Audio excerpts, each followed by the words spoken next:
looked up at a giant glass skyscraper on a hot day and just wondered, how much power does it take to keep that thing cool? You know, the buildings we work in every single day are some of the biggest energy consumers out there. But what if we could fundamentally change the rules for how they're built? Well, it turns out those rules have just been rewritten. For this explainer, we're diving straight into the source itself, the official Energy Conservation and Sustainable Building Code 2024. This document, right here, is basically the new blueprint for how green commercial buildings are going to be built all across India. Okay, so let's get right into it. To really get what this code is all about, we first have to understand the core problem that it's designed to fix. So yeah, why are these beautiful modern buildings such absolute power hogs? I mean, behind that sleek glass facade, they are just massive consumers of energy, and their appetite for electricity is only getting bigger. So let's break down exactly where all that energy is actually going. You see, the code makes it super clear that it's not just one thing. A building's energy use is this really complex system. It all starts with the building envelope. That's basically the building's skin. Then you've got the mechanical systems. Think of them as the building's heart and lungs, especially the HVAC. And of course, there's all the lighting, the entire electrical grid, and even the water heaters. The ECSBC is designed to tackle every single one of these. So when you're faced with these huge energy challenges, what's the official solution? Well, that brings us right to the new Green Rulebook itself. The ECSBC is pretty much exactly what it sounds like, an energy conservation and sustainable building code. But here's the absolute key takeaway you need to remember. This is a mandatory set of standards. This isn't just a friendly suggestion or a nice to have. It is the new minimum requirement for any large commercial construction project. So who exactly has to follow these new rules? Well, it's aimed specifically at commercial buildings. Think offices, malls, hotels, hospitals, places with a really significant electrical load.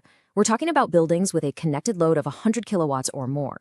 Now, one key thing to point out is that it does not apply to residential buildings, like your house or your apartment, and it doesn't apply to the actual machines on a factory floor.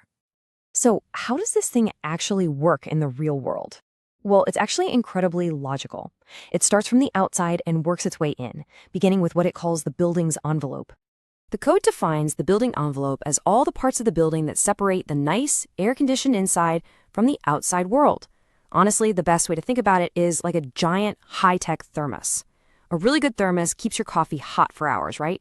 Well, a really good building envelope does the exact same thing for the entire building, protecting it from the heat or cold outside. Okay, so how do you even measure if a building's envelope is any good? The code uses a key metric called the U factor. The simplest way to get your head around it is to think of it as a heat leak score. And just like in golf, a lower score is way better. It means the building is super well insulated and very little heat is leaking in or out. And for windows, there's another really important number to watch, the solar heat gain coefficient, or SHGC. We've all been there, right? You're sitting in a room where the sun is just pouring through the window and it gets incredibly hot. The SHGC measures exactly that. So in a hot climate, you want a very, very low SHGC number. That means the glass is doing a great job blocking the sun's heat, which keeps the building cooler and takes a massive load off the air conditioning system. All right, so we've got the building's skin all sealed up tight. Now let's move inside and take a look at its guts, all of the internal systems. Once that envelope is doing its job, the code zeroes in on the big energy users inside. This means really strict efficiency standards for systems like HVAC, which are often the single biggest power drains in a building. But it also goes further, demanding smart lighting with controls and pushing for more efficient electrical design, even encouraging things like on-site renewable energy. But here's where it gets really interesting. The new ECSBC isn't just about plugging energy leaks or counting kilowatt hours. No, its vision is so much bigger than that. This is what I mean by holistic. The code actually has entire sections on things like sustainable site planning, smart water management, waste reduction, and even making sure the indoor air quality is high for the people who actually work there. It's really about creating a building that is sustainable in every sense of the word. Okay, this is obviously a really comprehensive rulebook, but how does a builder or an architect actually prove that their new building is following all of these new regulations? Well, the code actually gives them two different ways to do it. two paths to prove they're compliant. The first one is the standardized method.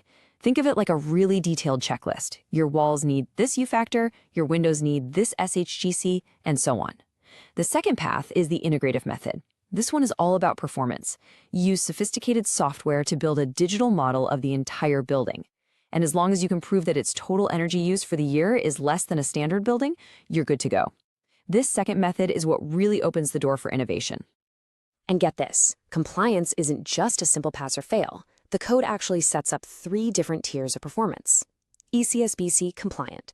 That's the baseline, the mandatory minimum everyone has to meet. But it really encourages developers to aim higher for ECSBC Plus, which means even bigger energy savings. And then, for the absolute best of the best, there's Super ECSBC, the top tier for maximum performance. Hitting these higher tiers doesn't just cut operating costs, it signals a premium, future-proof building. So what does this all mean when you put it together? Well, this code is way more than just a technical document. It represents a foundational shift in how India's cities are going to be built from now on. So the next time you see a brand new office tower or a shopping mall rising up from the ground, just remember, it's being built to a completely new, much greener standard. This rulebook isn't just shaping buildings, it's actively shaping a more sustainable future for India.